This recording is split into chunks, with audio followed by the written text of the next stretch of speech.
Hi friends, welcome to my channel. இன்றைக்கி beef fry எப்படி வைக்கலாங்கிறத பற்றி பார்க்க போகிறோம். ஃபஸ்ட்டு பீஃப் ஃப்ரை வைக்க தேவையான பொருள் இதை கொஞ்சம் ஊற வைக்கணும். அதுக்கு 2.25 ஸ்பூன் மிளகாய்த்தூள், 1.25 ஸ்பூன் மல்லித்தூள், கொஞ்சம் கரம் மசாலா,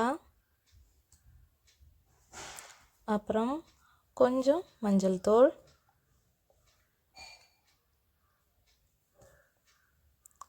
நல்ல மிளகுத்தூள் உங்களுக்கு தேவையான அளவு,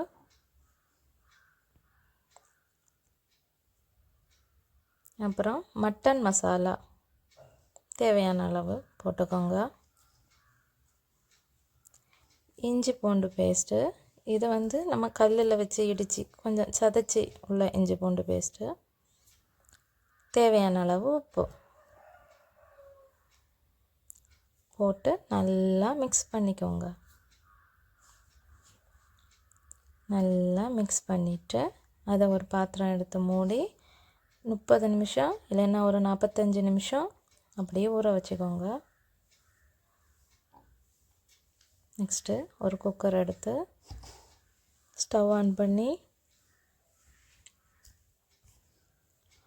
நம்ம ஆல்ரெடி ஊற வச்சுருந்த பீஃப் எடுத்து குக்கரில் போட்டுக்கோங்க.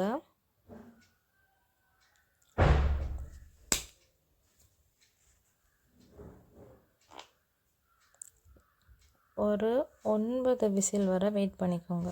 9 விசில் வந்ததும் ஸ்டவ் ஆஃப் பண்ணிக்கோங்க.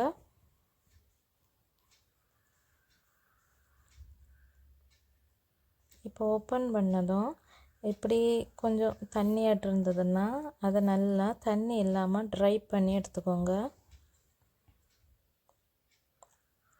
இதே போல் ட்ரை பண்ணி எடுக்கணும். நெக்ஸ்ட் ஒரு ஃப்ரை பேன் எடுத்து வச்சுக்கோங்க. இதில் தேவையான அளவு எண்ணெய், நாங்கள் கோகனட் ஆயில் யூஸ் பண்ணுறோம். உங்களுக்கு என்ன எண்ணெயோ அதை நீங்கள் யூஸ் பண்ணிக்கோங்க. எண்ணெய் நல்லா சூடானதும் அதில் பொடி பொடியாக நறுக்கி வச்சுருந்த இஞ்சி, நெக்ஸ்ட்டு கொஞ்சம் ஒரு 2 சின்ன அந்த பெரிய உள்ளி குட்டி குட்டியாக வெட்டி நல்லா ப்ரௌன் கலரில் வரணும் அந்த ஆனியன். நெக்ஸ்ட் அதை அப்படியே அந்த ஆயிலேருந்து ஃபில்ட்ரு பண்ணி எடுத்து வச்சுக்கோங்க. அந்த ஆனியனையும் இஞ்சி எல்லாம் நம்ம போட்டிருந்தோம்ல அதை தனியாக எடுத்து வச்சுக்கோங்க. அதே ஆயிலில் நம்ம வச்சுருந்த பீஃபை எடுத்து அதே ஆயிலில் போட்டு நல்லா ஒரு மிக்ஸ் பண்ணிக்கோங்க.